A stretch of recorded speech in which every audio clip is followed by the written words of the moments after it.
We're back. All right.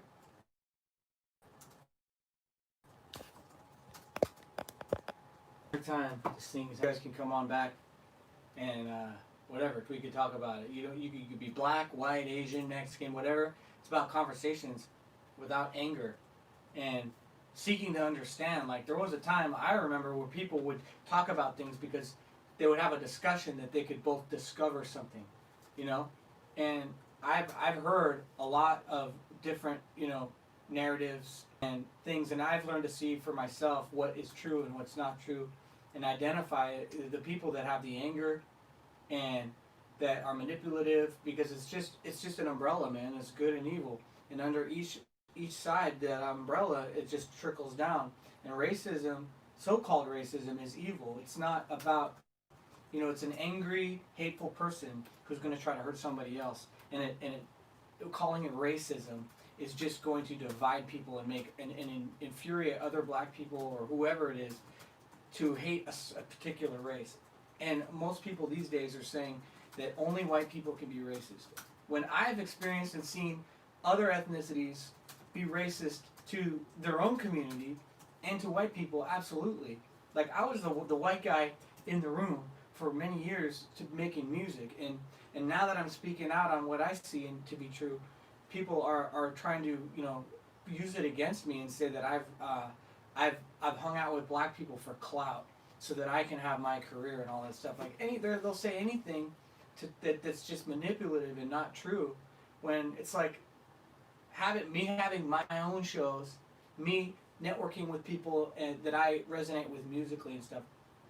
They try to flip it around and say it's because I need clout from black people. When my big song "Chivalry Is Dead" took off in the Philippines, and it's so stupid to try to lay these guilt trips, because I'm not gonna fall for it.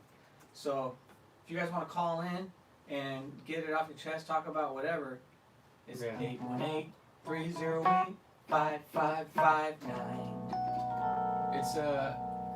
It's disappointing seeing people misunderstand you, and like I said, I go a little hard sometimes, but it's because it sucks to see people, like he'll post something where he's trying to focus on the spiritual issue of things, the right or the wrong, and without fail, there's people who immediately make it about race, and then start accusing him of oh, you're a racist, you're writing off the backs of blacks. It's like you're basically painting a picture like Trevor's just riding a black man to success, and it's disingenuous, it's dishonest, and it's not they're not interested in a real conversation. And how do you break through to someone like that? When they're just committed to just doing this, putting their fingers in their ear, and then just calling you names. And the thing is that the truth is that it's about character, morals and values, family, and about building your own life for yourself. That's what makes America great, and what people miss about it. They hate America and they blame the system and all kinds of other ways. But the reality is that you start a family out of love, you seek God's kingdom, and all else will be added. And you raise kids with two parents. Looks like we got Danny on the line. What's up, Danny? That's right. What's up, What's up, Senor? Trevor? Everything, Rich? What's cracking? Evening. Not much. I just thought of a subject that has to do with what's going on in with all this rioting and stuff. And I was talking to my wife about it, and I just wanted your guys' opinion on it. It's has to do with the small businesses that are getting burned down and looted, and all the things that happen during these riots. How much of it is the responsibility of the business owners when stuff like that happens? Because in the past, major cities have had riots. We know that it takes is some dude to, unfortunately, be killed by a cop, and for it to be enough of optics to be spun in a way that gets everyone riled up. And businesses burn, things, happen. But, that's stuff that you have to consider when you're choosing a location. I know my wife grew up in South Central Los Angeles, and that was one of the things that she knew that when she wanted to go shopping, she would go to Southgate, which you'd have to pass 710 freeway on the nicer side of things. And over there, you know, stuff wouldn't go on. But in LA, there's that chance of another, like a Rodney King style riots where everything is destroyed. And so, like, how much should we feel bad for those businesses that decide to open up in those ghetto neighborhoods, knowing that they can make money selling liquor or whatever? Well, I mean, it's not only liquor stores that got burned down. You know, there's people who have, you know, whatever it is, they have. It's not that they're, you know, hey, it's their fault for picking a ghetto neighborhood. It might just be the only place they could have opened one. And if we're gonna just give stimulus to all kinds of companies like these big box stores, you know, they deserve it because it's not their fault. I mean, I obviously that kind of borders on socialism at some point, but yeah, they should be arresting these people en masse, shooting them all with rubber bullets, and getting all of them in jail, and then you slap lawsuits against every single rioter. They should all be paying for this, every rioter. Yeah, I wouldn't blame store owners for being looted and robbed and vandalized. Like, why would I blame them? Maybe, what if they wanted to help the community by having a business there? You know, like, how else are you going to help a community? You know? Right, that is the benefit of wanting to open business up in your neighborhood, and you want to help people out. And I don't know, I like the way that the Korean store owners handle it, where they have their own weapons. Oh yeah, defending themselves when the cops abandon them. You should be doing that themselves. Absolutely. Yeah, because that's their house that they're, you know, that's open for business. It's their property, their house. You're walking in their house. You're stealing from their livelihood. That's literally you're stealing food from their mouths of their children. And I think every store owner should have a right to have a gun and shoot, just like the Koreans did, and they weren't victims. They just acted. You're not going to take my stuff. You're not going to break into my store, and they fought back.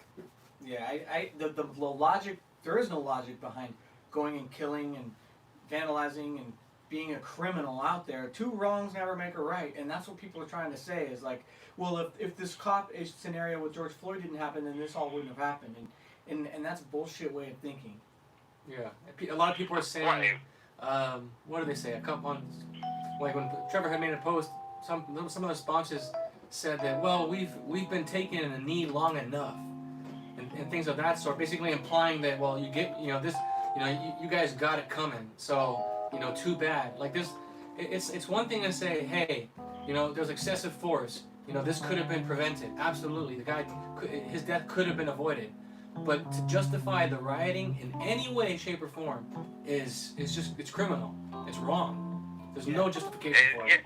It doesn't help the community either. If you start burning down the businesses and destroying places like Target or wherever that's in your neighborhood, there goes the jobs that people could be working to make money and better their situation.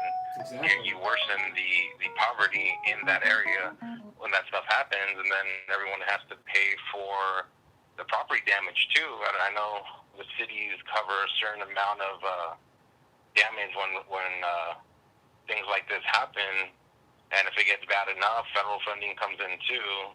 So basically, everyone's having to pay for something that it doesn't benefit.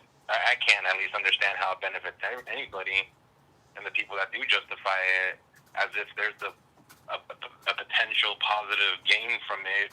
I don't know. I don't understand what that gain could possibly be. There is Say no they gain. got their way. It's gain in the eyes of evil, because evil's idea of gain is to destroy. So that's the thing, man. Like, and the reality is black people think in group thought more. They think that way more than white people do. Like, I was not raised to think that white people are my people. Black people, for the most part, not all, believe that other black people are their people.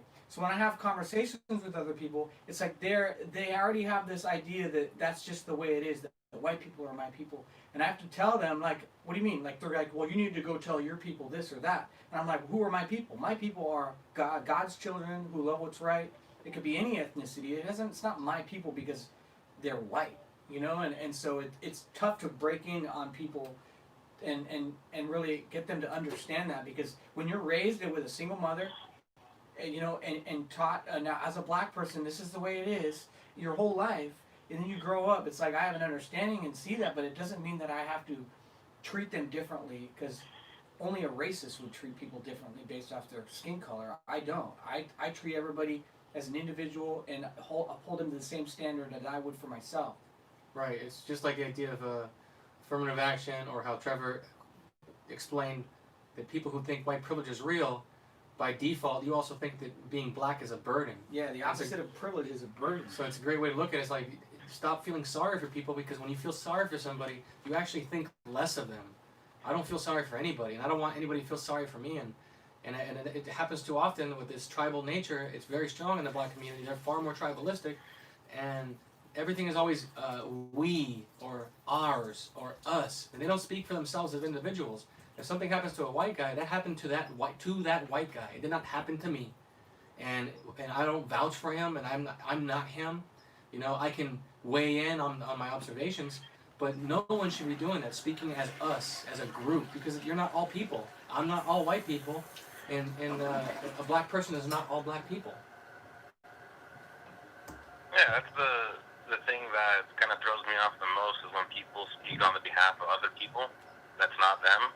You can speak for yourself, but whenever you do that kind of virtual signaling where it's, I feel bad for this other demographics or these other people, and because I feel bad for them, then my opinion is valued higher than yours. And it doesn't work that way, because how does that constitute that you are more right because you are making up some situation that we're supposed to feel some kind of way about? Like, whatever happened with this thing, I like how Jesse says wait and see. I don't even know what the full story is. All we have is that one image or the 10-second video of him being arrested.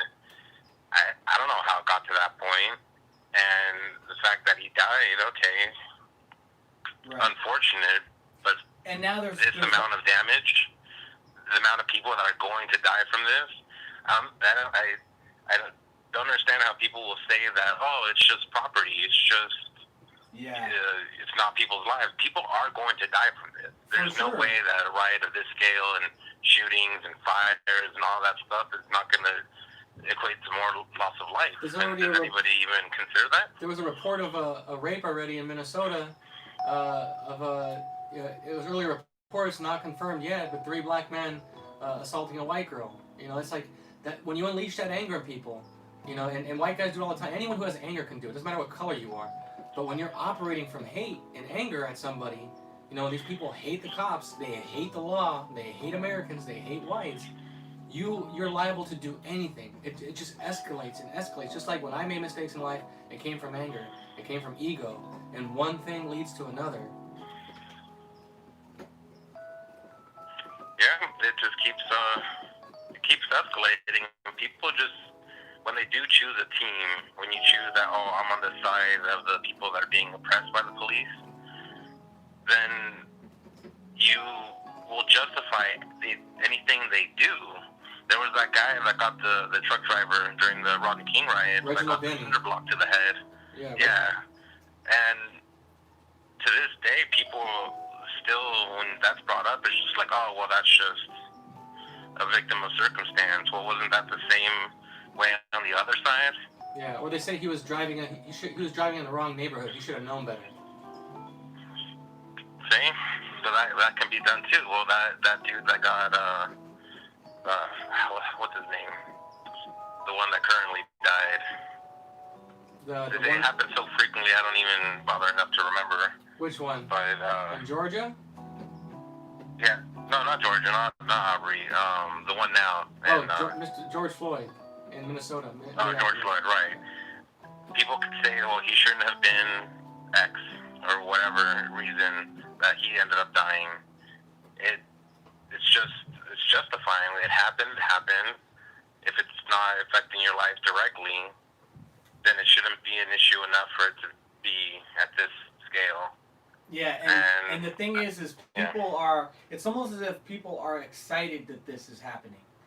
You know, there's already memes going around like that the red hat guy on the fraud officer saying it's him and saying white lives matter or no, Yeah, what does he say? whites Make great whites again. great again. Like people are so quick and ready to Ice Cube put shared out it. fake narratives and fake memes and stuff because they're hoping it to be true. They can't wait for the next racist thing. They're waiting for. They're almost like Jesse says. They're not actually. They don't love George Floyd so much as they hate white people.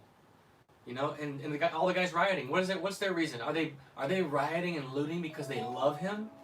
Is that really No. the answer? Is that love? Is that how you show that you love somebody? I'm gonna go spray. I'm gonna go destroy my city because I love him. You know, it's wrong. Ice Cube is dead wrong for sharing that. This guy is that guy who's pretending to be the cop. He's pretending to be related to Sandberg in D.C. He's pretending to be related to the shooter from Newtown that massacred at elementary school. This guy's a known shyster, and he didn't even care about that. He hasn't even as far as I know, Ice Cube hasn't taken it down. He hasn't apologized. It's already done. The damage is done. Black people think this cop is a make whites great again, ultra racist. Yeah, people are using it on my posts, and I'm telling them that this is I fake news. saw that. This is yeah, you saw that as fake news. And then when I say that that's fake news, then they're saying that I'm defending the cop. Like it's insane. No, they were waiting for it. It's just every day they're hoping that something like this happens so they can justify Yeah. their worldview. Sometimes it takes so long for something like this to happen that you need like a Jesse Smollett type to make something up. Exactly. Because it's not frequent. It's not a pandemic.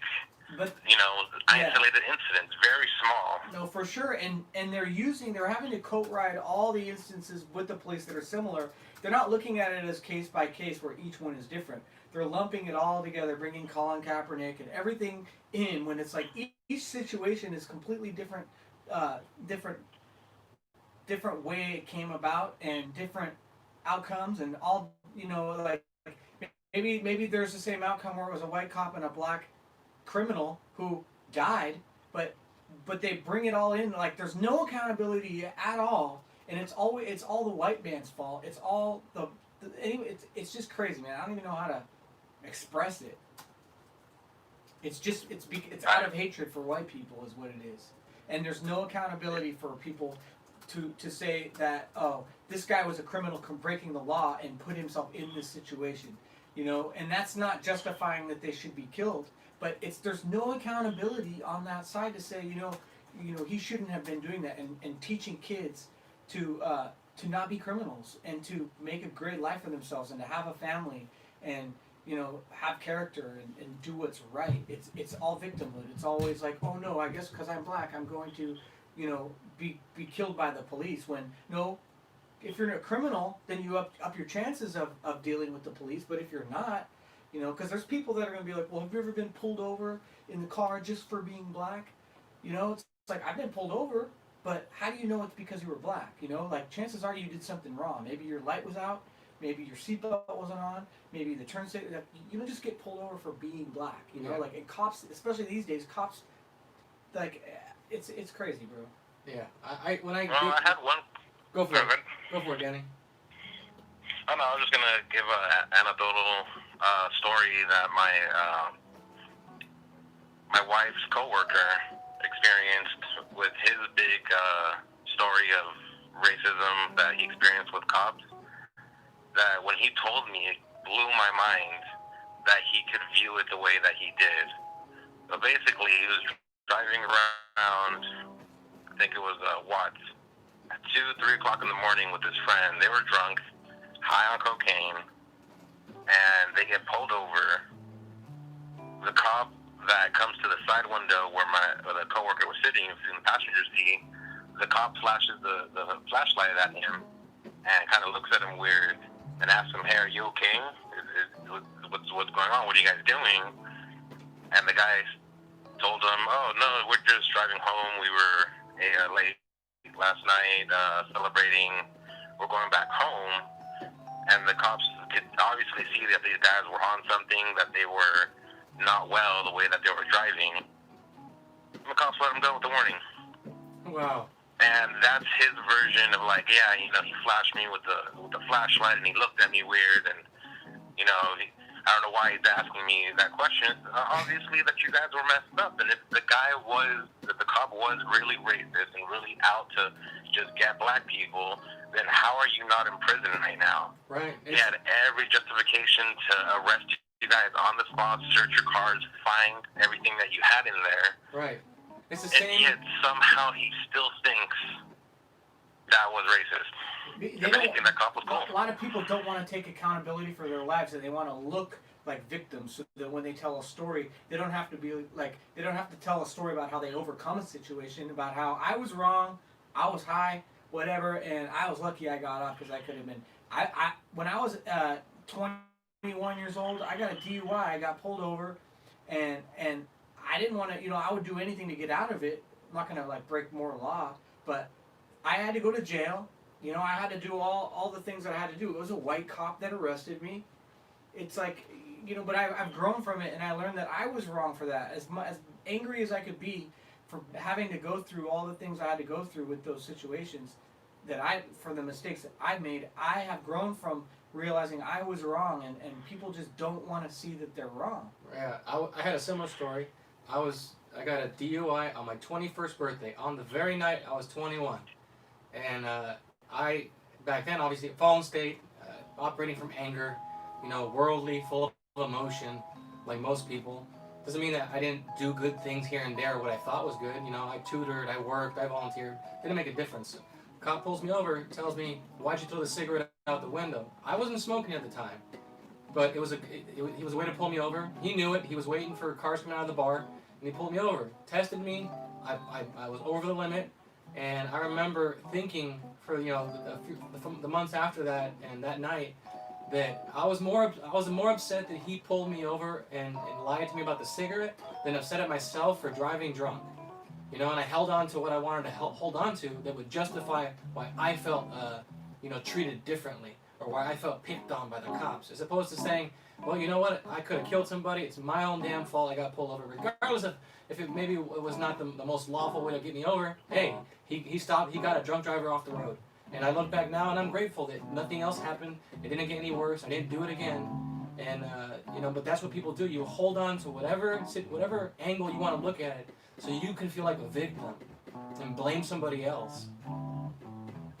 Yeah, you really can. When he told me that, and then I started to think about everything else that's going on in his life, he was always looking for a reason to be a victim, so that he continued drinking, continued using drugs, and it didn't matter what it was. When his mom passed away, it was that for a couple months, and then I know recently when I checked in on him, he was very distraught over Kobe's death. It's like, just anything that you can hold on to, so you can continue having that degenerate lifestyle of just getting loaded and not having to deal with the reality of your situation. That people can go on like that for years, and the cycle doesn't break until I guess God calls you back.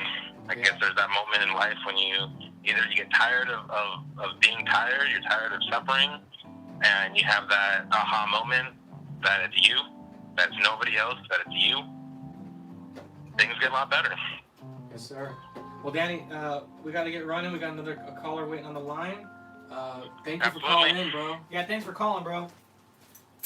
Yeah, thank you guys. Okay. Take care. Bye. Bye. Call from Andres. Is that San Andreas? press 1. To send a voicemail, press 2. Hold on. I want to get... Hello? Hello. Hey. How are you? Who's this? Hey, my name is Andreas, and I called into the show. I wanted to share my perspective on the current topic. Yes, sir.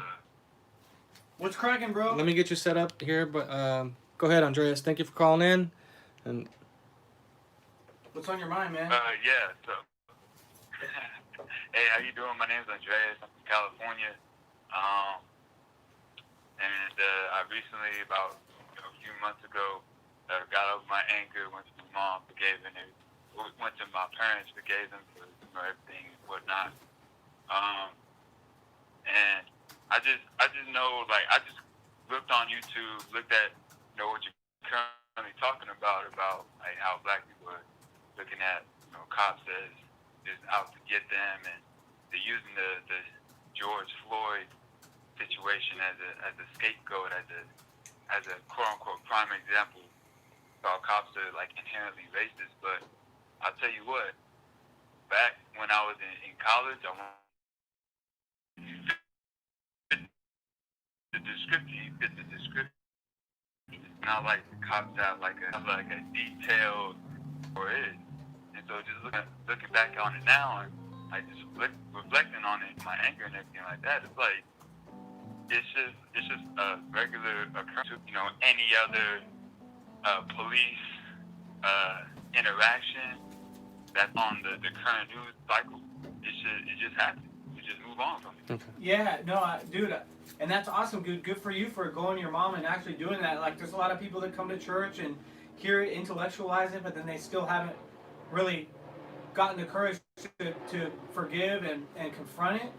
And so, dude, that's awesome, bro. And the same thing happened with me. Like, I look back and reflect on my life, and I see all the times that I blamed and I thought that it was other people's fault, that it was really on me, and that it was just my ego trying to make an excuse to that there.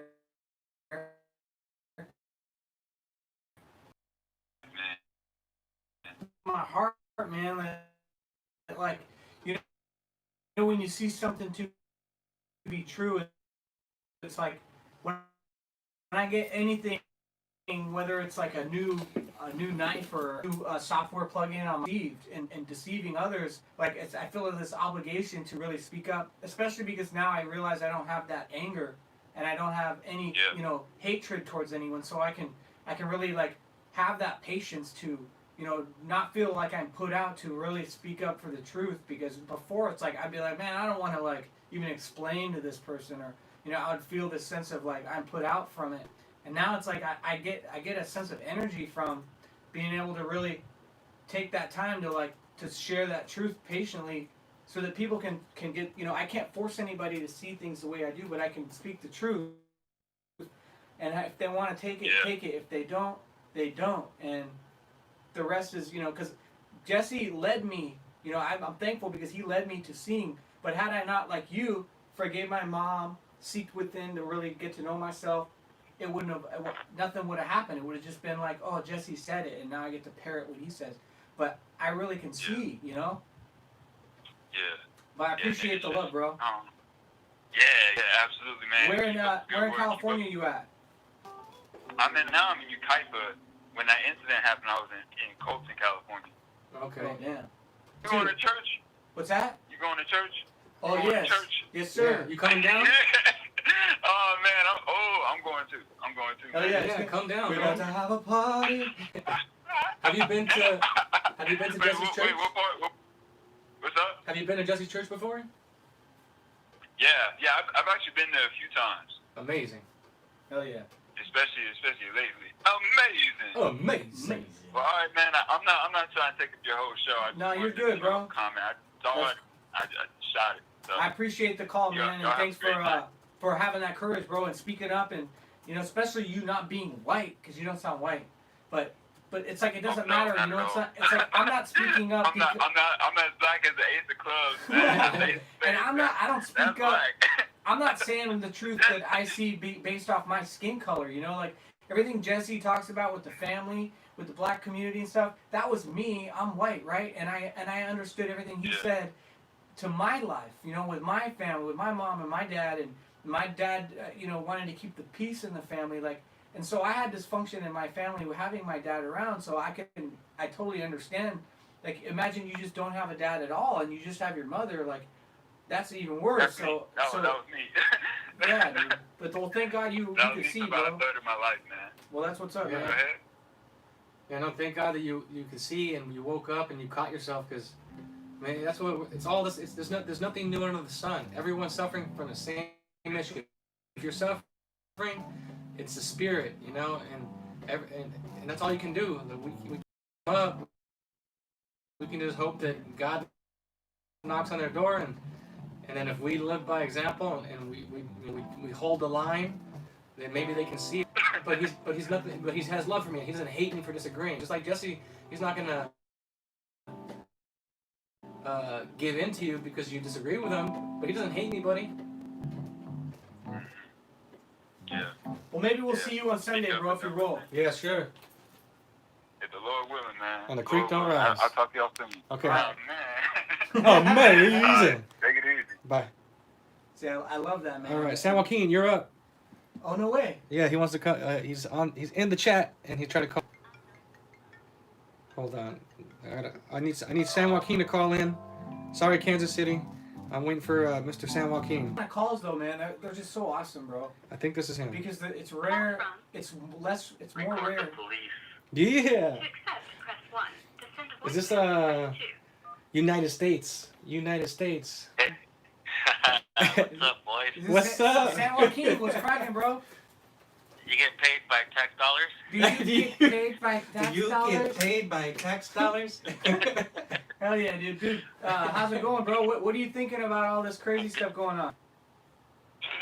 Man, honestly, like, I have a lot to say, but it's not what, like, other people say about, like, the issues and racism and police brutality and all that. Like, Right.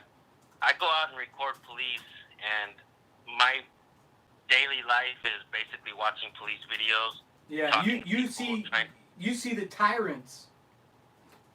Yep. For sure. I'm a fan of your videos. If nobody knows, check out San Joaquin Valley Transparency. And yeah, but go ahead, man. Tell them more. Yeah. When I seen that video, I was like, man, it sucks, dude. Nobody wants to see that, you know, and it's bad. And it's just that's what it. Okay, so here is what I see the patterns of what's happening. So we have on the 15th of this month, nobody's talking about this. On the 15th of this month, there was 3 cases that were supposed to go up to the Supreme Court, and they were supposed to talk about qualified immunity. If, for instance, like there's people like Sean King and Colin Kaepernick, Yeah. and they promote things like, oh, it's black versus white, but me, I'm watching videos every day, and Right. it's not just black cops doing this to white people. It's cops doing this to everybody in general. Do I believe racism exists? Oh yeah, but I don't think that's the full problem. Like I said this in my videos before. Imagine if everybody recorded police on the course of their duties, could the practice of racism exist? And that question alone sometimes blows the minds of the police officers. They're like, whoa. And they're like, that's a powerful statement. And, you know, and it's, so that isn't going to solve the issues. Recording the police, it definitely helps, but that doesn't solve the issues. What I've seen is a bigger problem. The bigger problem is there's no accountability, there's no transparency, qualified immunity, all the lawsuits come out of our pockets, the taxpayers. Agreed. Yeah. And there's solutions out there that could actually fix these things. Why isn't Sean King talking about it? Because it doesn't fit his narrative. Yeah, his platform, you know, he gets more attention when he cries and plays a victim. Yeah, he's and a race hustler. And keeps people in a victim mentality and feeling powerless that it's the system. Like, and I hear you when you say that racism exists, absolutely. But wouldn't you agree that to the root of racism is hatred and evil? Yes. So- And let me add to this, okay? I said this in a video recently. Yeah. And you know what? I have to have some balls to say this because, look, when I was a kid and I was in school, I was discriminated against. I was ridiculed and stuff, but it wasn't just from the white kids. It was the black kids too. And Right. it was my own friends as well. It was just stupidity. You know, but like I said, It's there's a that bigger anger. problem. And all this black versus white, none of that is ever going to solve the issues. You see what's happening in Minneapolis. I don't believe that's solving any issues. No way. don't condone violence on my channel. On the contrary, I condone peace. You know. Yes. And at the same time, you know, it sucks because we see this and we see what's happening. And in reality, look, man, if I was there, I like wanted to jump through the screen, and I actually wanted to kind of like just go over there and maybe just grab the officer, just touch him on the shoulder maybe, and say, hey man, like let him go, dude. Like he's fucking dying. Right. You know, and it just sucks, man. But like I said, what these guys bring to the table, mainstream media news, same thing. They're not talking about qualified immunity. So the three cases that went to the Supreme Court just recently on the 15th. They didn't even look at them. They just said, no, we don't have time for it, whatever. The reason why this keeps happening it to the max. And I put out videos about qualified immunity, and I've been basically shadow banned. My videos get absolutely no views. Right. And it's disheartening. Did you hear about I know I have. Did you hear about that new law that Trump signed against supposedly holding accountable the social media companies to not censor, because now that they're being viewed as, you know, they're censoring and they're dictating what's true and what's false. That's no longer just a company that is, you know, having their right to do whatever they want with their own company. It's them dictating publicly what's right or what's true and what's false. And so them doing that now created some loophole where, you know, they can't do that anymore. I don't know too much about it, but did you hear about that? I haven't. This is the first time I'm actually hearing I think it so just it's happened amazing today, that we're bro. talking. Yeah, Trump is This looking is signing. good, man. Yeah. So because Twitter went after him and finally put a warning label, how they've been putting on people's posts on Instagram or Facebook. So he whipped up this executive order, which roughly, if I understand it right, Twitter and these social media giants, which have now become the public square, they're so large that they can no longer just be viewed as it's a private business where you have the right to, you know, I don't have to bake a gay cake if I don't want to, and YouTube doesn't have to let me broadcast if they don't want to because it's their platform. But now that they are like a news publishing and something along those lines, that how they operate, that they must be viewed as in a different manner, and they don't have the right to censor. They have to abide by some other standards. So Trump is supposedly doing that. We'll see if they don't take the teeth out of the bill. But on its face value, they said this could change the game because they can be sued for censorship now. Man, that's amazing. If that's really the way it's gonna go down, then that's great. Yeah, I did, and I love your show, man. I found you, I stumbled across you, and I learned a lot from watching you, because it's just like this guy Jesse Lee Peterson. I found you, and at first I was entertained and laughing, right? But as I watched, I realized that like you guys aren't out just looking for trouble. You're not instigating, trying to get a reaction, and maybe there's a little bit of knowing that what kind of reactions you get. But you don't throw punches at anybody until people throw punches at you. And what I learned watching you is how our tax dollars are really being used in that, you know, the libraries, the fire departments, the police stations, anywhere that is publicly tax, you know, funded is our buildings. And I never thought of it that way. And they film us, you know, it says, smile, you're on camera in these places. But then when you go and you film in these places and they tell you you're not allowed to film, and, you know, one of the things you said is you can't expect privacy in public. And it's so true. Yep. And that we as citizens and people need to take our power back. And the reason why they divide us, the media and all this stuff, is because they don't want us to be powerful as people. They want us to be dictated by the government and the system and feel powerless. Because, you know, if we get the power as citizens, just like the approach you're taking where we can film and we hold you accountable, how about we audit you? You know, because with our taxes and stuff, we got to be all accountable with our taxes. But what are they doing with our tax dollars? Why can't we audit them? Yep. And when we go in and ask questions and they don't want to answer, and the most serious question that we could possibly ask is, where's our tax dollars? Right. You know, are you spending it correctly? And these are the type of questions they don't want to answer. Where's the accountability? Who made this mistake?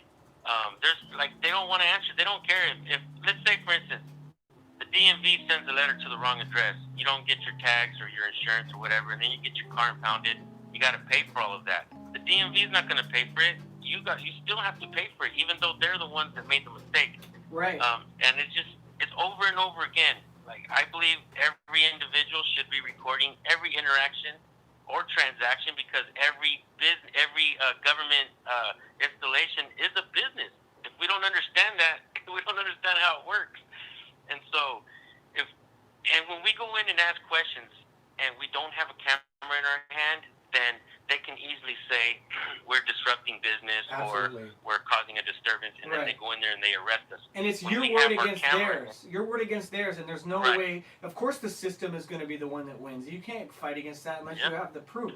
Right, and it's like what I learned from watching your channel, it ties into what I learned from Jesse Lee, is that it made me even more aware of the process, more aware of my rights, how to exercise those rights, how to understand when they start to duck and dodge, and how they try to manipulate. And it's not all cops, not all, but when that ego, when you do meet a cop with an ego who will try and lie to you, it's good to know how to do it and not do it out of anger, because you guys don't go after them with anger. You hold your ground.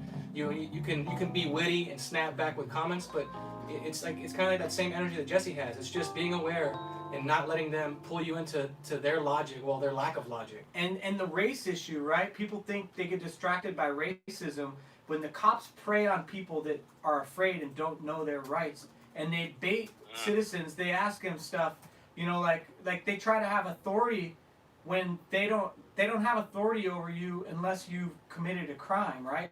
They'll try and tell you, stand on the streets, or you're not allowed to whatever, and it's like, have I broken a law, And they try to strong arm you when the cops are just preying on anybody, any race, any color that is uneducated about their rights. Because like you said, if you had a camera, no matter what race you are, and you knew your rights and knew that they were public servants working for you, then they wouldn't be able to push you around like that. Yeah, it'd be a lot better. Right. We get a better system. And check this out. And just to touch up on what you just said, listen to this.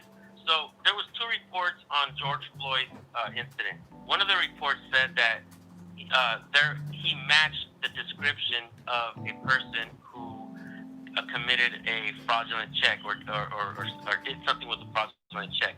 That he matched the description. But that doesn't say that it was actually him. And if I'm not mistaken, I think that report said that it wasn't him. He just matched the description. Another report came out and said that it was him. So now here's an issue that I have that, like I said, mainstream media is not talking about it. The mayor missed this opportunity. But look, if we have not committed a crime, and also there's also a false premise that there are stop and ID states. There are not. There are absolutely no stop and ID states out there. If you have not committed a crime, they still need reasonable, articulable suspicion that you have committed a crime in order for you to show ID. So, back to George Floyd. Did he commit a crime? If he didn't commit a crime, if he wasn't the suspect, if he was not the man that did that, he had every right to fight for his freedom, for his right. Right. Because if he didn't commit the crime, then he's not. They should have had made sure first if it was him or not. Like I said, I don't know the facts yet with that, but nevertheless, they shouldn't have stomped him out and For sure. did that to him. But Yeah. like I said, there's different things to touch up on, and everybody needs to understand that every police officer has to have reasonable, articulable suspicion in order to get you ID.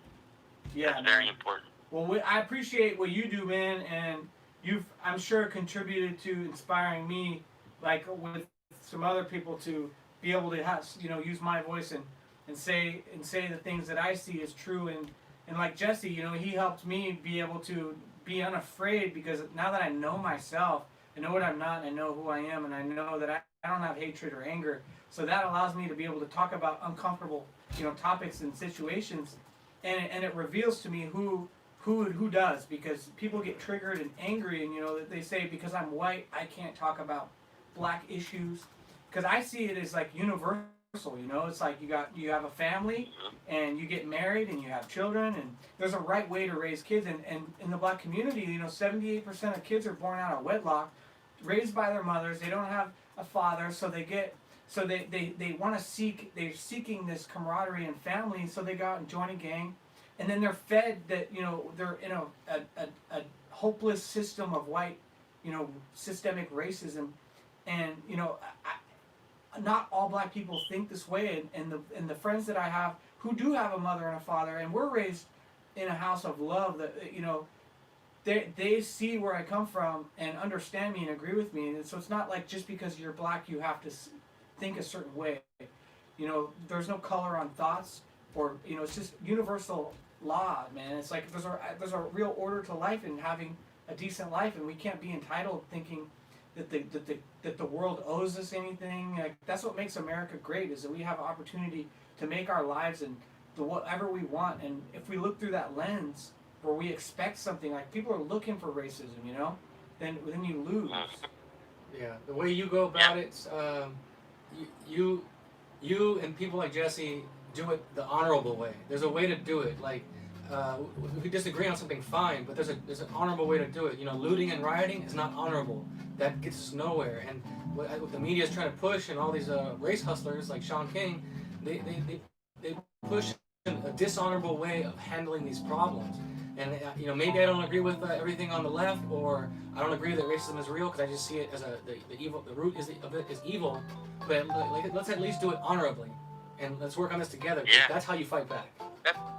And I make videos about him, and it kind of sucks because I don't really like to do that, man. I don't really like to call people out, but boy, it's in my nature. You know, I when I see patterns of people doing stupid things, and I just think that's misleading, man. Like, Absolutely. I think he's like, okay, how many times are you gonna state the obvious? Like, we know there's a problem with police. We already know that, but where's the solution? What is he offering? Exactly. Get mad? Right. Get mad. How is that a solution? Yeah, they pander and use their platform. They take advantage, just like Maxine Waters and Al Sharpton. You know, they prey on the people who are less fortunate in the, you know, bad communities and stuff, trying to act like they care when they're really just keeping them angry so that they can get them riled up and keep being powerful, having power over them. And that's evil. And did you ever watch WWF wrestling? Back in the day, yeah. You remember the Dudley Boys? The Dudley Boys, yeah, I do. Bubba Ray Dudley, that's Sean King, bro.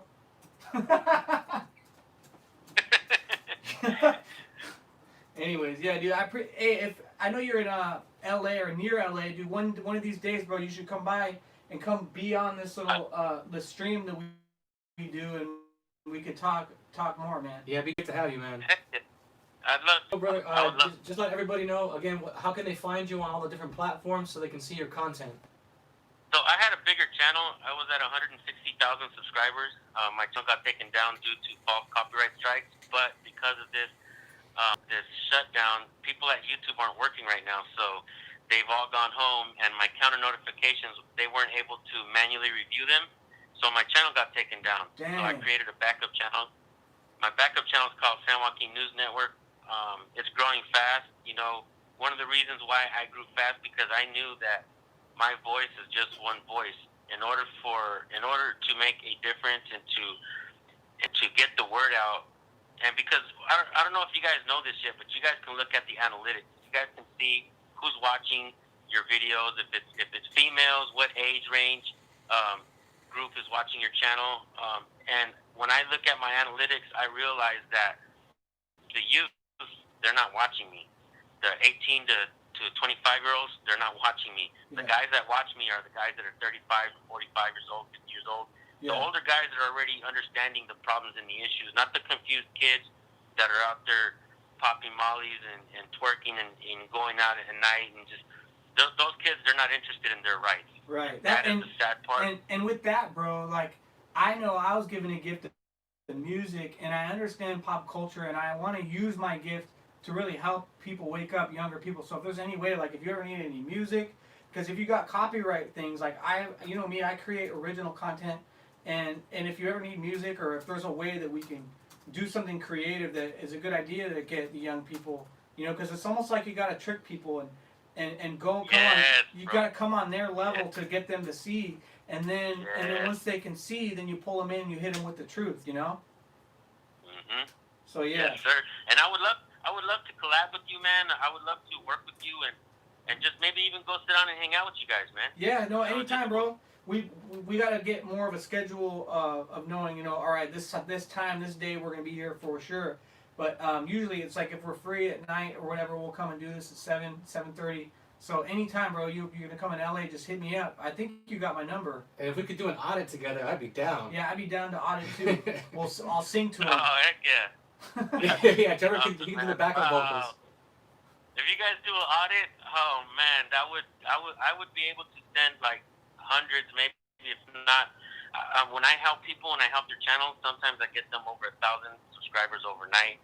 That's what's up. One And, of the, that's cool, man. And of course I want to grow, but I don't like being in the entertainment industry for so long. Like I don't want to operate from that where like what can I get out of it?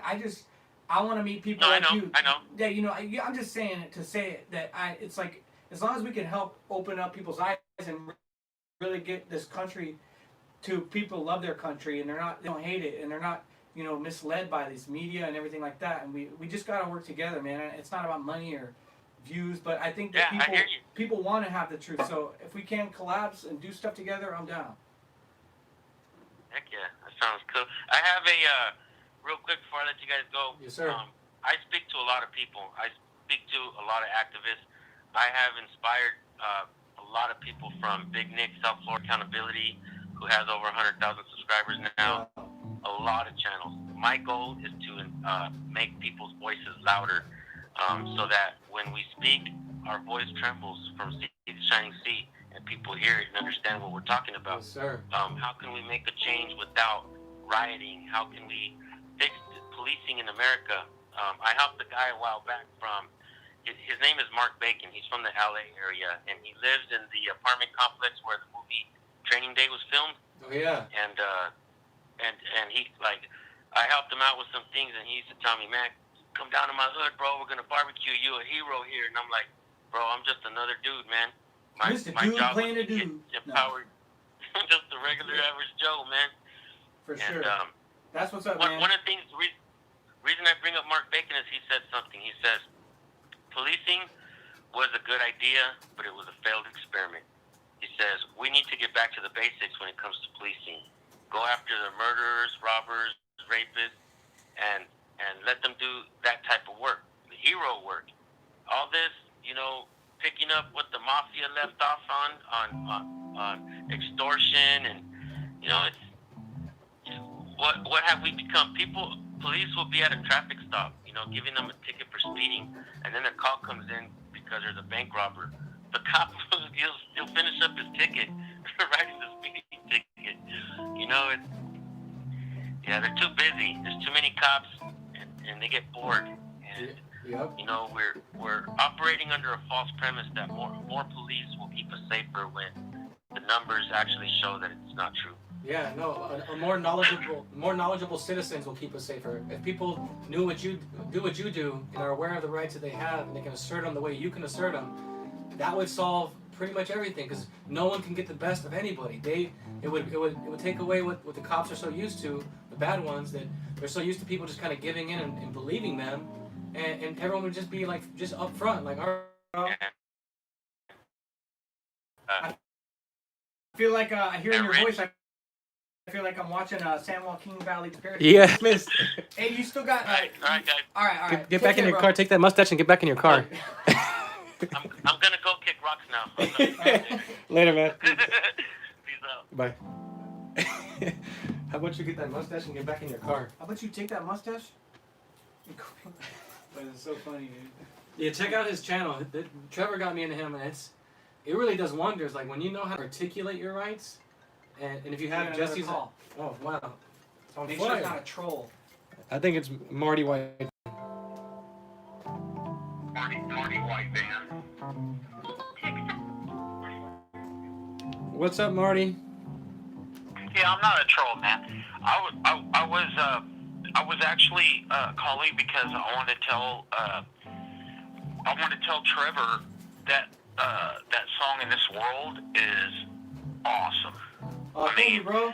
Ignore the eye candy. I mean that doesn't mean anything to me, but his song when he sung that, it's fantastic. I appreciate it, man. You know, with that, I keep in mind, it's like what I was saying to San Joaquin Valley Transparency, who was on the phone. Like, I know that, like, you know, it's showing girls' asses and all that kind of thing, but I want to get the youth to pay attention, because that song, it may be is very sexually thing, but it's about being with one person. It's not about whoring around. And, you know, it was a strategic thing, and I wouldn't make that same video now, but I know that doing something like that gets people, the younger people, to pay attention. And once you can get them to pay attention, then you can start giving them the truth. You know. Yeah, it's like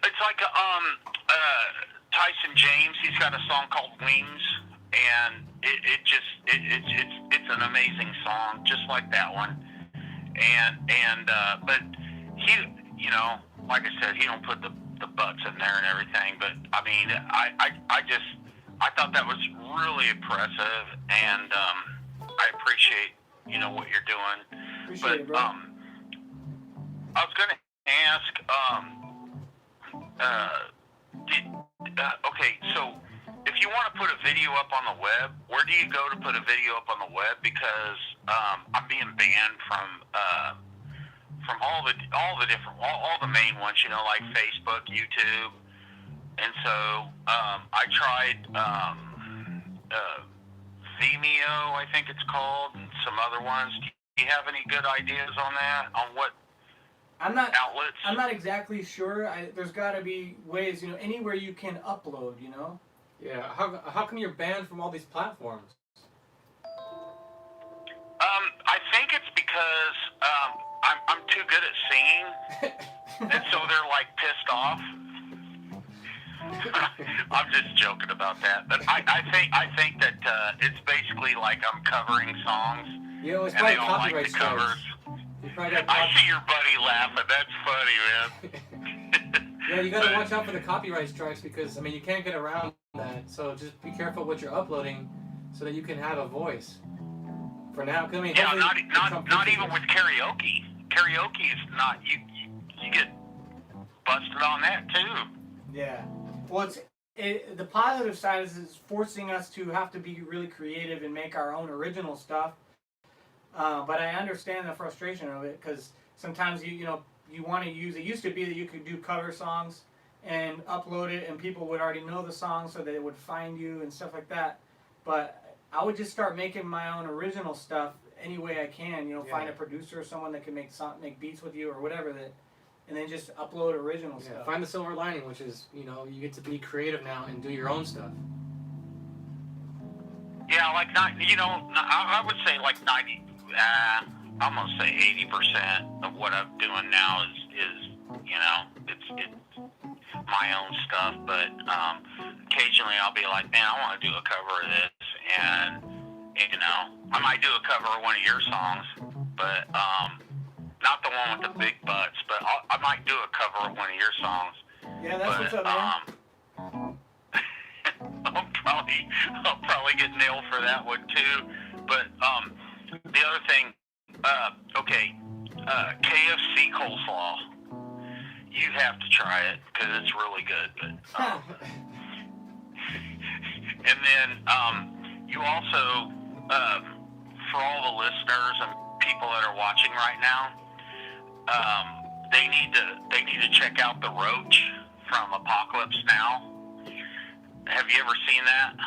No. I've seen it. You have seen it? Yep. Marlon Brando, Charlie Sheen, or Martin Sheen. Yeah, but the character the Roach. I don't remember the character of the Roach, but what's the message? Well, the character Roach, it was a black dude, and he was like sleeping in the trench, and Marty Sheen got there to the location, and Marty Sheen was in the trench, and he's looking around, he's trying to find out who's in control of the whole situation. And there was this other black dude that was like firing up like a 50 cal, and he's yelling, and he's like, he's just freaking like going crazy, and then he turns around, the guy that's firing the 50 cal turns around, he's like, because Marty Sheen says, or what are you doing, or something like that, and the guy turns around, and he goes, what the F do you think I'm doing? I'm shooting a goop. Oh, I'm sorry, sir. He's... Marty. Huh? You gotta watch the language. Oh, no, I didn't cuss. No, did you just drop the N-word on YouTube? I think I said a black guy. No, I heard the N word on YouTube. But No, I don't say that. oh, what's the point? But What was the point, Marty? well, the dude like he turns around and he's like he turns around because he gives respect to the commander, you know, that had just got into the area, and then he's like, you know, he says, "What do you think I'm doing? Whatever. I'm killing them out there on the wire and whatever." And then they go, "Get the roach." And so they this one dude, he's like up there at the front of the gun. He's like, "Get the roach." So they go to get the roach, and the roach is like passed out, sleeping against some sandbags, you know, and he's got a Marty, M209. Yeah, just for the interest of time, so we get to the next caller. Can we make a long story short? Oh yeah, okay. So the roach comes out, right? And he says he's close. He's real close. They said, "Do you need a flare?" He says, "I don't need a flare." And the freaking roach just freaking holds that M209 up, pops it up in the air, and this guy's like, there's a dude out there in the wire, you know, a Vietnamese dude. He's like yelling, "F-U-G-I, F-U-G-I," and all of a sudden, boom, and that dude's done. All right. And the freaking the roach goes back to his corner. And anyway, All right. it just, you gotta see that, man. Just look it up. All I right. see both you guys. Thanks, Marty. We'll check it out. Just, all right, man. It's good talking to you, man. No problem, Don't Marty. get too tired, Clint Eastwood, with that freaking Clint Eastwood shoulder harness. Yeah. All right. Thanks, Marty. Take care, bro. Bye. All right, I'll talk to you later. Bye. Marty's a character. Wow. I don't know what I heard. I don't know what's going on. It's just... Anyways. Yeah, man. It's pretty crazy the times we're in right now. And I'm grateful that in all the chaos, I don't have anger or hatred, you know? And I used to be more angrier, or have anger at all, actually, and now I'm able to just see things objectively and say what I see is true, and then from there, like, that just guides me to see other people who have anger and who, you know, want to discover new things in conversations, because it used to be that way. I feel like, you know, like, people would talk about things not to prove who's right and who's wrong, but so that they can discover the truth together.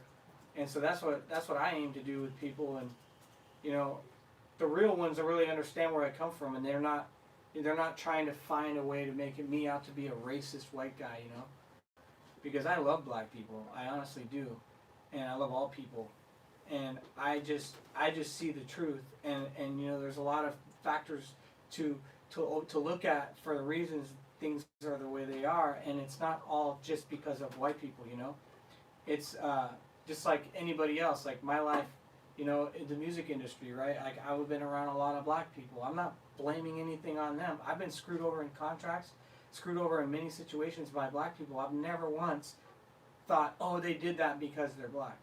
Each individual is their own person, and at the end of the day, it's my own fault for not, you know, having a lawyer that was the right lawyer, or for not, you know, being able to find the error where I can be screwed over.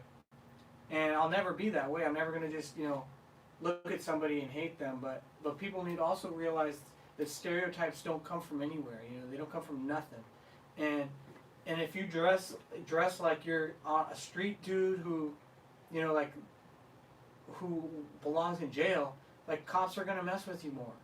Or other people are going to be more afraid of you. Right. You know, it's just the way it is, and that's on anybody, white, black, Asian, Mexican, whatever. Like, that's just common sense to know that if you want to present yourself in a way that is like, you know, a citizen is just like, is not gonna do what's wrong. Like, you know, got tattoos or whatever. It's like, I get it's cool. Like, young kids want to look like they're badass and tough guys, but like, it's just, it brings on trouble, man. And if that's the trouble you want to bring on, then don't complain about what's going to happen when you find yourself in situations, you know? Yeah, too often people use the excuse that nobody's perfect. You'll never get rid of all crime. When you corner them on things like, well, hey, look at these out of control statistics in the black neighborhood. Look at the statistics in the Hispanic neighborhood. Look at the ones in the white neighborhood. There's no excuse for doing wrong. There's no excuse for evil. No excuse for not living right. It's very possible to fix all of this, but it has to come from accountability and acknowledging that we all bring on our own problems and acknowledge the things we do wrong in life that could lead to worse consequences, even if one of the consequences was not necessarily justified, like the Floyd case. Obviously, it was excessive force. I don't disagree, but I'm not going to, and I don't think it's wise for anyone to not look at what did the person do to put themselves in a situation. Because if we can solve that, then that's the same thing as stopping the next kid from doing crime. And we don't know really the situation fully in its full context. We only saw a clip. And I agree that from what I saw in that clip, that officer was totally wrong. All officers were wrong in that clip. But we don't know how it led up to that point. Like San Joaquin Valley Transparency said, it's possible they got the wrong guy. Yeah, they could have got the wrong guy. Like, let's wait and see the news before this outrage. Like, people don't even know the full context of this story and are burning buildings down. Yeah, the same media that has lied about everything. They lie about our history. They put out movies that like what San Joaquin Valley Transparency mentioned, is that they purposely want you to be a victim. Like Sean King, the race hustlers, because no one who loves you wants you to be emotional. A loving father will want you to be calm and logical so that you guys can see the way out of the burning building, see your way out of the chaos. All these people are their aim is to make people feel powerless and blame other people, because for some reason these people are capitalizing off of other people's weaknesses. They're going to make you feel like a victim and that you're powerless and that it's the system, so that you are unable to be powerful in your own life and overcome. Because like what I want for myself as a man, as a human being, is what I want for everybody, and that's to be powerful and be, I'll say, educated in the sense of knowing, your rights. And, I'm not a huge fan of the school system these days. I had a really crappy time in school. I didn't go to college, but I noticed the colleges now are more indoctrinating people than they are educating them with knowing how to think for themselves. Like, people aren't thinking for themselves. They're parroting what they heard, and then their egos are filled up, and then they get their identity from the education they got, and then they get into these debates and battles with people when life is so simple. It's either right or wrong, good or evil, love or hate, angry or not angry. And when I realized that love is the absence of anger and hatred. So if you don't have anger and hatred, which you can only achieve through forgiveness and understanding, starting with your parents, then the only thing that's left is love. And so if you have love, then you can talk about anything. It's no big deal, and you can take on life and its and what it brings. Like, if we took every day as just a day at a time and took on what's in front of us that we needed to do, then we would be able to just over time, you just look up one day and you're like, wow, my life is different, and I'm getting where I want to be in my life. And for a long time, it's like that's something that I'm still like trying to overcome. It's my thoughts and my imagination as a creative person, where I think I dread I know I have to do something, and then I spend time thinking about it, and that's just affecting my peace. When I know that it's like either you do it or you don't do it. Why sit around thinking about doing it or not doing it? You either get it done or you don't get it done, and it's as simple as that. And whatever life we have in store for ourselves, God has in store for us, is what we are going to, do. It's up to us. Yeah, like San Joaquin made a good point about the Floyd case, that in that moment he wishes he could have jumped through the screen and been there and see, he's somebody who doesn't have fear of things, and just like Jesse, and those people recording had fear, even if they wanted to help. When you operate from fear, you don't see what you could have done or what you should do. If everyone who was gathered around approached them, not violently, but just got closer, those guys would have been forced to get up and face the crowd getting bigger and bigger around them, versus everyone staying back and letting them stay there. You know, like he said, I would have put my hand on the shoulder, said, hey, by forcing them all to engage the crowd and not engage the guy on the ground. And that is a great indirect way of saving that man's life and the next guy's life and the next. And at the same time, don't ignore the fact that these kids should not be doing crime, and hold them accountable like a good father. A good father is not going to let that kid get away with it. He may say, hey, I'll help you out. That guy was wrong. He went overboard. But you're gonna pay for that broken window, or you're gonna fix that what you broke. You know, that's love. You know, it's not hatred to point that out. Everyone wants you to feel bad for pointing out what Floyd may have done wrong, or any other kid in that position. And that's a guilt trip to Yeah, it. and the same guilt trip is used against men. You know, like with all this feminism and stuff like that. There's no. People say that there's toxic masculinity and that men are oppressing women. Well, I notice that there's more toxic femininity. You know, they're forcing. A lot of these feminists hate men, and they're competing with men, and they want to be men. What men and women are different. It's in a man's nature to be more logical, and it's in a woman's nature to be more emotional, and that's just the way it is. It's not my opinion or my idea. You know, that's why the family order is something that is just totally real. Just like music, I say. There's a specific order to create harmony in music, and you have to abide by that. You got to know how to make harmony, you know, by following the order. And then once you know the order, you can do what you want in it. And there's the same order spiritually with family and raising your children right, and being a man and allowing, you know, God to lead you as a man so that you could lead your family into that, the righteousness of goodness. But, you know, they're just pushing sex and porn.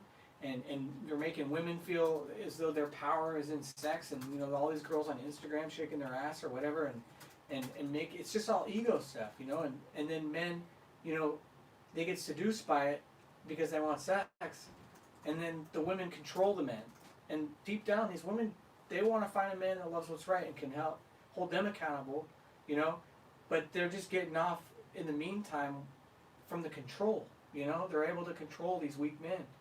And it's just crazy, man, because it's all the same thing that's happening in a different way. It's all the same. Yeah, there's nothing new under the sun, and like Trevor says, if and like some of the girls at Bond say that it's not hating on women, it's not hating on anybody, but it is up to men. You know, men need to turn this around. If men stood up and did the right thing, did right by women, stayed out of their emotions, Call from they could change this. Shelly. What's up, Shelly? Hi. What's up? How are you? I'm good. How you doing? Where are you from? I'm from South Dakota, and I'm doing well, thank you. I Oh, really nice. like the show. South Dakota? Is it pretty? Yeah. Is it pretty conservative there? Yeah, and I'm on East River, so the East Side? Missouri River cut. What's that? East Side. Yeah, the East Side. The West Side is more conservative. If you go out there, there's Trump 2020 flags, bumper stickers. Yeah, it's a good state. We didn't close down. Our governor didn't close us down for That's the great. COVID. Lucky. And you know what? Because a lot of people would think that if you didn't close down and then you're out and you know you have your businesses going and stuff, that there would be more cases of this virus. Is that true? Well, in the city that I live in, they have a meat packing plant. So there was an outbreak in my city, but she didn't close us down. Every business could stay open as long as they had 10 or less patrons. Great. But the city where I'm in, they closed a lot of things. So they closed the schools, obviously. Our governor took the kids out of the schools. They closed the parks, like the playgrounds and the parks. They took down basketball hoops, things like, you know, other cities were seeing, closed the libraries. But, you know, we're opening back up those things. The playgrounds were open a couple weeks ago. And Yeah. How did you find out I about? did want... How did you find out about this channel, and you know what made you call in? Well, I found Trevor Wesley's channel through Jesse. Oh, nice. Yeah. And then I think I got a notification for the show. Oh, cool. So And I was like, I'll check it out. That's yeah, cool. and I checked it out. Did you agree with most what Jesse talks about? Yeah, the one thing that I find myself disagreeing with him on is not being away from your family. Like when he says, move out. I agree with the move out when you get to a certain age. Yeah. Start your own family, get out of the house.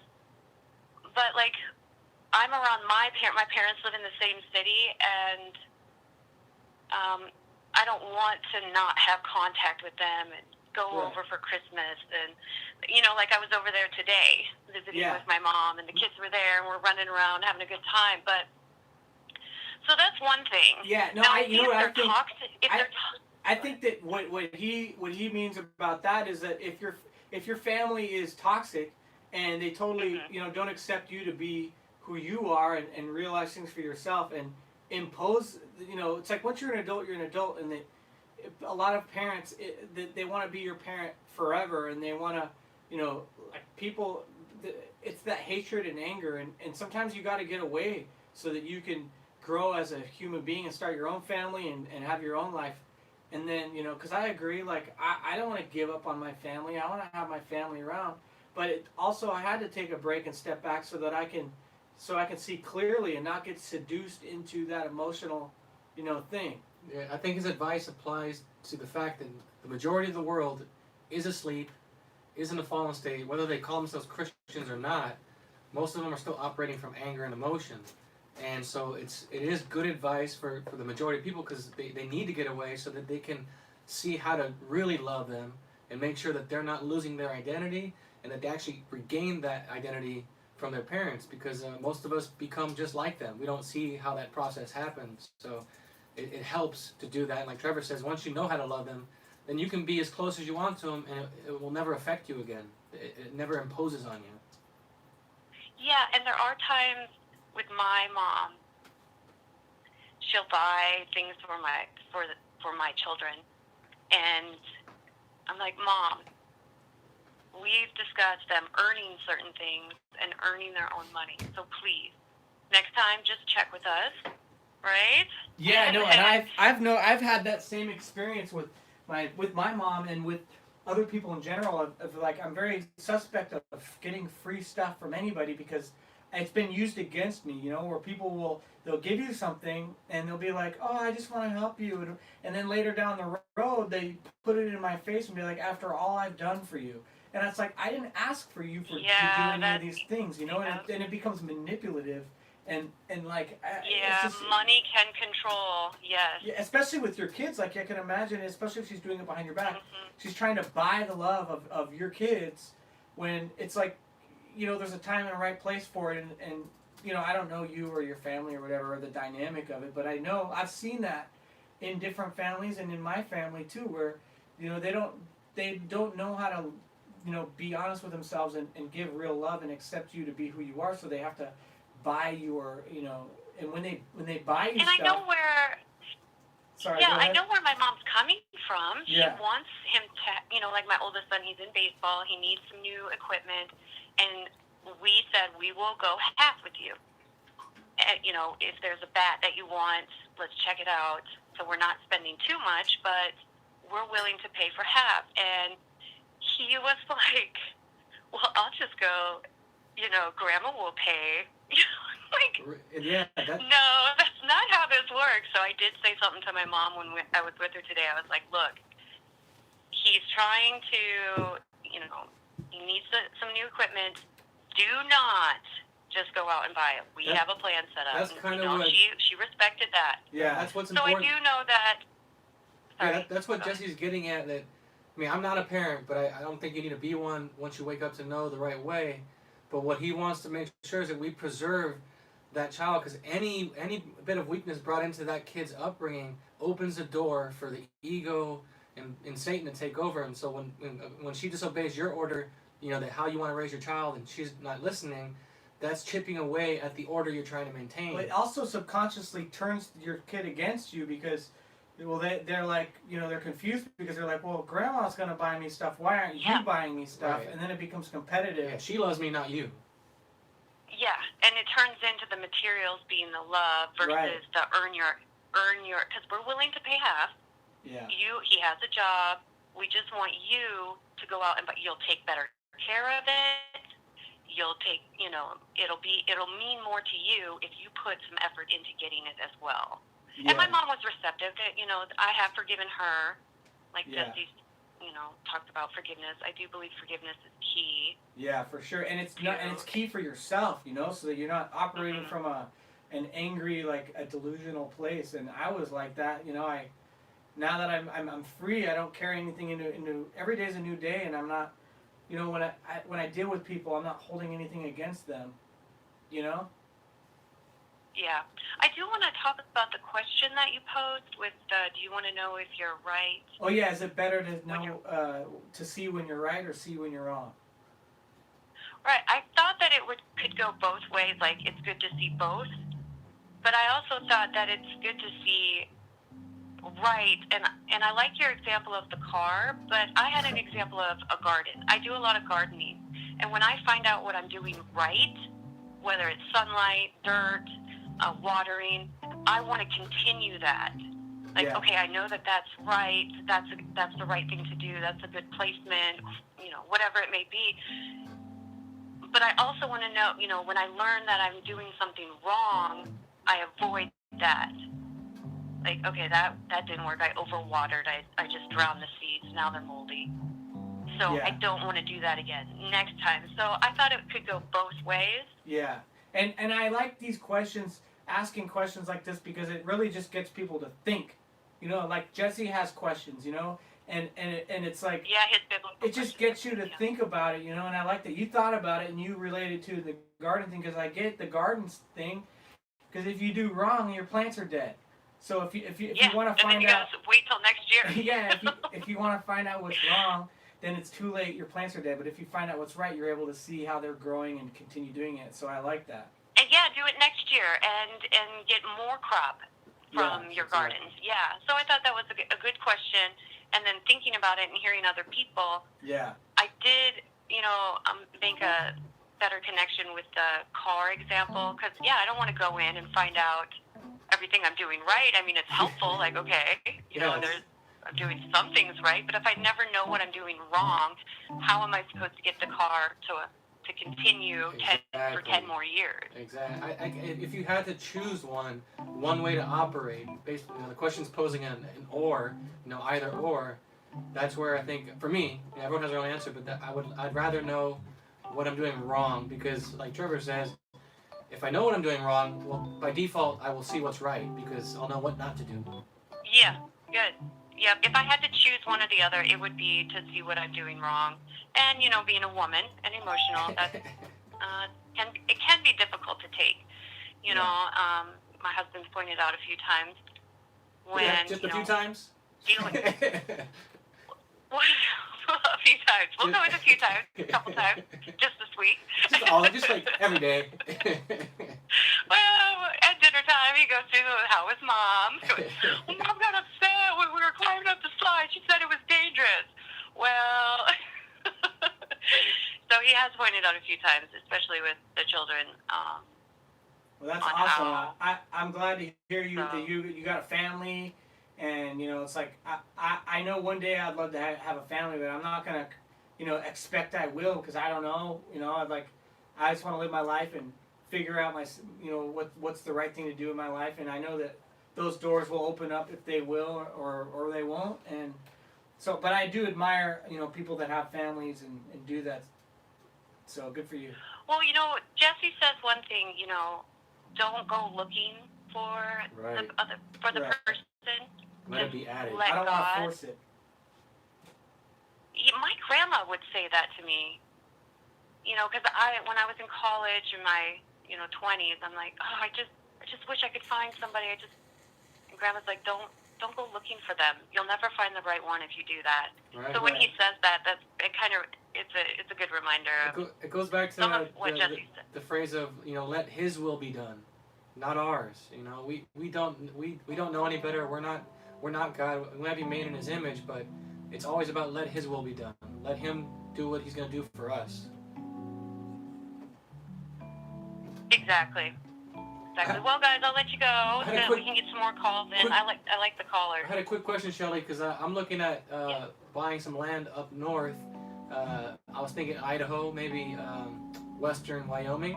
But what are some of the perks of like South Dakota? Is it good growing season? Is it less?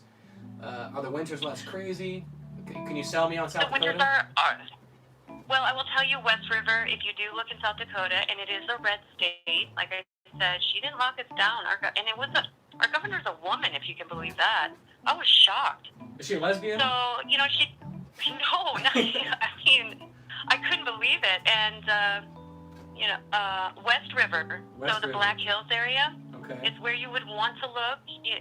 It's, we've got open carry or constitutional carry here. Wow.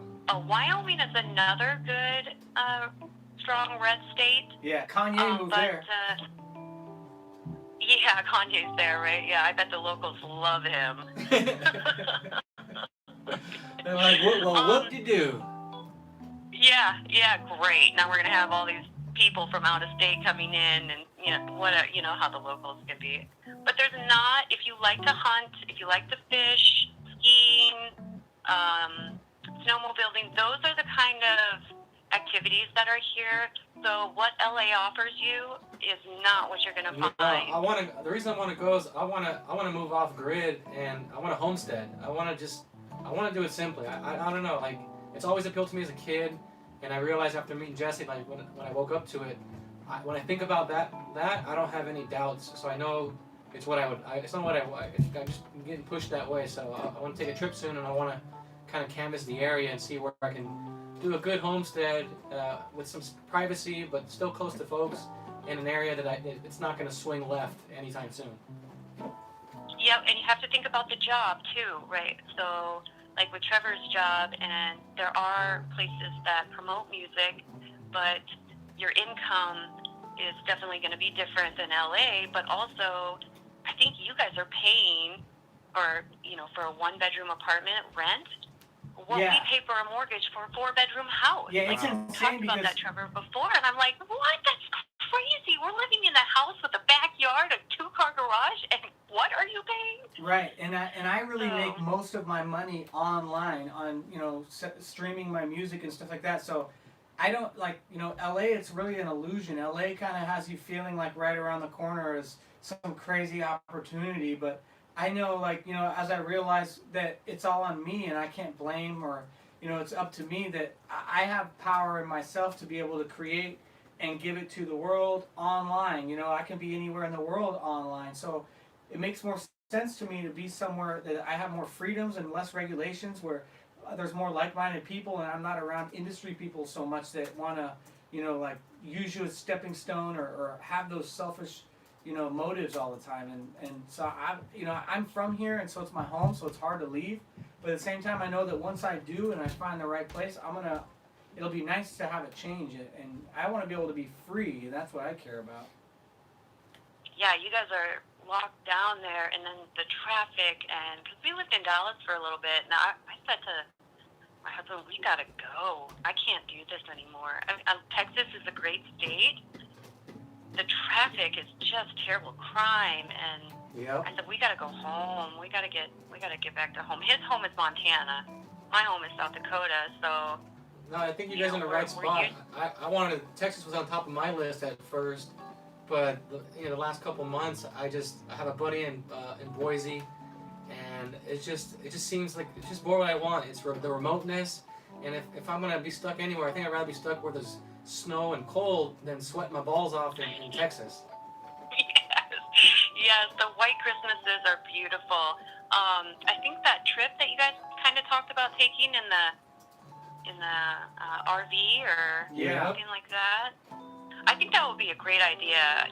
I've lived in several states, and the country's beautiful, and you do get to kind of say, okay, well, I really like this area, and now I can hone in on finding the piece of land and what jobs are there, what can we do. And yeah, I think that'll be fun, and hopefully you'll document it if you do, and you can follow along. Yeah, I agree. I really want to do that. And so hopefully it'll come together and we'll be able to do it. But, I just want to keep my eyes open to see what God's going to bring into my life, and so I can see that opportunity and know that it's the right thing. I don't want to force that either. But I appreciate you calling and sharing with us. And yeah, guys. Yeah, it was great. I'll call in another time. I enjoyed the show. It's a little later here for me than usual, but Yeah. Thank you, Sally. all right. I appreciate it. And thanks All for the right. Yeah, advice. take care. Take care. Okay, bye. Bye, Shell. I don't Yeah, know you what too, time thanks. it is. I think good time for one more. It's just about time to normally wrap it up. I think we did have Father of the Year. This T number 2, T2 from New York. They called him last time. Terminator 2? Yeah. Mr. Father of the Year. The phone line is open for you. Is that his name or something? That's his username. Father. But it's T. I was like, what the heck? Remember we got a troll and then he called right after. Okay. Yeah. He's a nice guy. Time for tea. It is tea time. Let's see. Queen Butterfly says that New Jersey up north has remote, like, good areas too that she'd recommend. What's up, Queen Butterfly? I wanna fly away. I know I wouldn't want to be in Newark. I think that's the capital. And it's also super big city. Has some issues and stuff, but Yeah, but no, like when I fantasize about when I'm in my imagination in my head thinking about RV life, like it just seems so awesome. Like be able to go where you want to go, and I was thinking like they have those electric bikes. They go like 20, 25 miles per hour, and like you get one of those too. So, you know, if you park somewhere and you want to run to the store or run around, you can just hop on that thing. It just seems fun, like especially to live in a place where I can count on myself, where I can open carry if I have a gun or a knife or whatever, and I don't have to worry about defending myself if someone messes with me, or not saying that would be what I would do, but I think that in those states where you can open carry and freely do that, the criminals are going to think twice about who they roll up on, because in California, the criminals know that chances are people don't have anything, so that incentivizes them to come and try to take advantage of people, because the only ones that have the guns and the weapons are the criminals. right. And the innocent people are the ones walking around, what are they supposed to just call the cops? And by the time the cops come, or by the time they pull their phone out, it's like they're helpless, and they're probably dead or hurt or injured or stolen from or whatever. Arming the population is the best way to guarantee the liberties of the people. You can never legislate behavior, Yeah. because you can only give consequences for bad behavior, but you can't stop it. You can't do pre-crime. That's what they want people to believe, is you can have this pre-crime philosophy where you try and stop it before it happens. You can't. And like he says, criminals don't follow the law for a reason, so you can pass a million create laws. laws for criminals. Right. The laws are for the consequences of your actions, and if you just keep passing endless gun laws, it only limits the citizens' right to protect themselves. Just like we read that in California, you can't carry a knife bigger than 2 inches, apparently, unless it's for fishing or hiking or something. But what are you gonna do with 2 inches if the bad guy's got a gun or a bigger knife than you?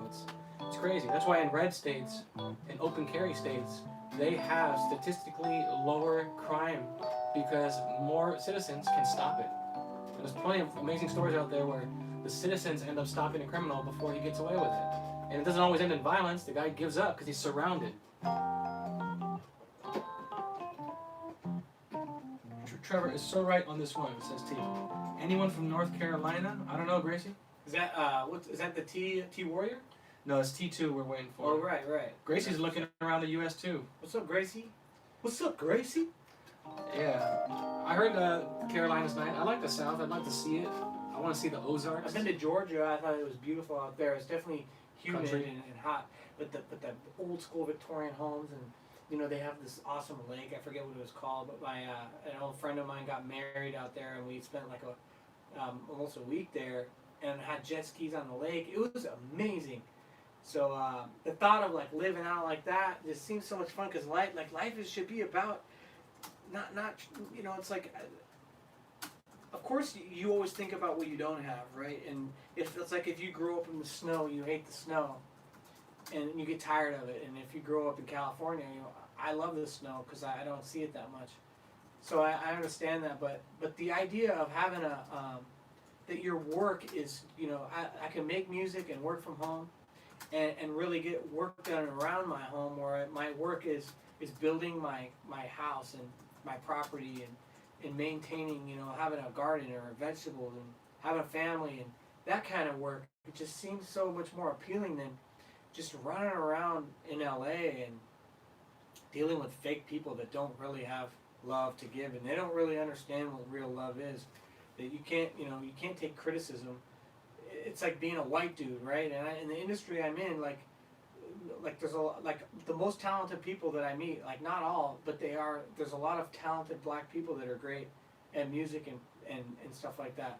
And so it's an awkward position for me because a lot of the friends that I have who are black have kind of like pigeonholed me into being, I'm not allowed to have certain opinions I can't speak on because I love black people and I have things that I've observed, and when I criticize I'm called a racist, or it's like real love is being able to openly be honest and criticize and say, hey, what about this, and talk about it, and you should be able to talk about things honestly and openly if you want to grow as a human being and in a relationship with friends. Like, I'm not going to treat my black friend different than my white friend, like I think a healthy, good relationship is being able to correct each other and have that courage and not be afraid to. And the industry, it's just, I've always sensed this fear of, like, if I correct or if I speak up and say something around people that are talking about issues, I gotta be quiet. And if I do speak up, then they're not gonna like me and they're gonna cut me off. And it's been proven, because when I talk about certain situations or observations of what I see, it's like, I'm just like, I receive hell. There was what happened to him on a recent post. It was, I don't know if you've seen that movie Anger Management with Adam Sandler, when he's on the plane and the black flight attendant comes up to him and he tells him, Adam Sandler's super beta and he's calmly saying whatever the issue is, and the guy's like, sir, you need to calm down. He's like, calm down, what are you talking about? He's like, what's wrong with you guys? And then the joke was all of them go, you guys, implying that he's talking about you black people when he's talking about the staff. And it's kind of what happened to him. He said something, and then they're like, what do you mean, you guys? Yeah. It literally happened just like that. People are just committed to misunderstanding, and they want me to be racist.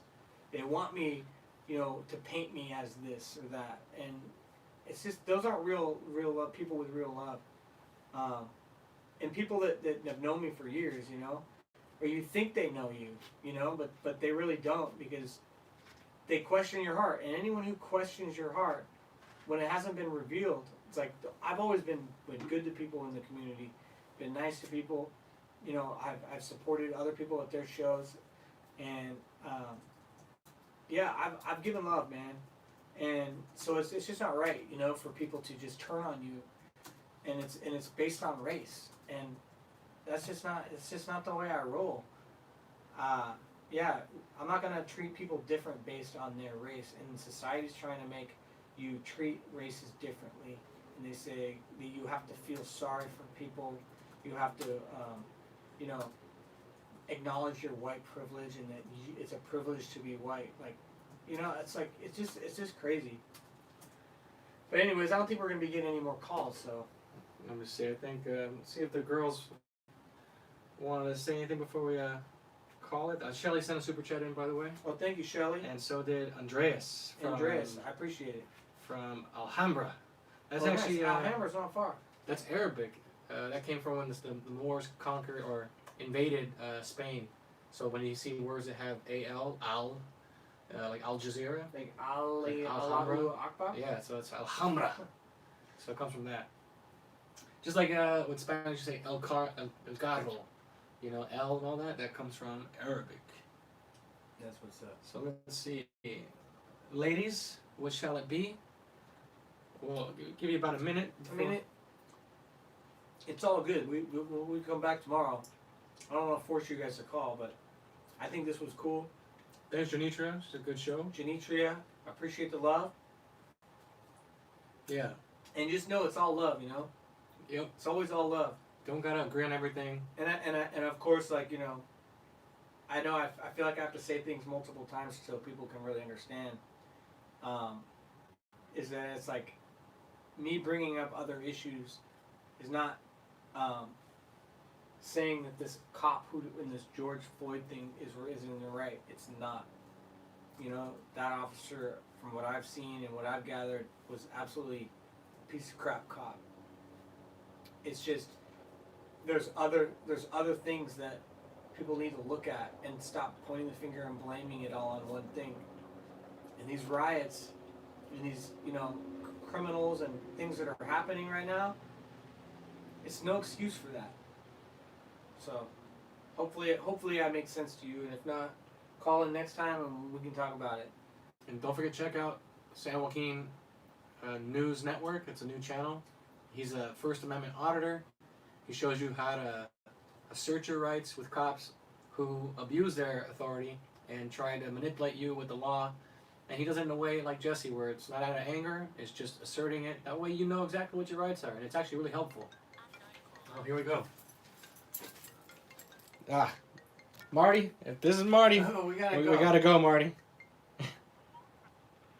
Marty White Van. To accept, No, press Yeah, 1. sorry, Marty. Send voicemail. We're gonna get going. We're just gonna call. We want to get a new caller. I'm tired. So, I'm hungry. all right, Call us tomorrow. Trevor will take you out with the. Oh. Pros and cons. The world blames dad when it's really your mom. Good night, guys. Good night, Marty.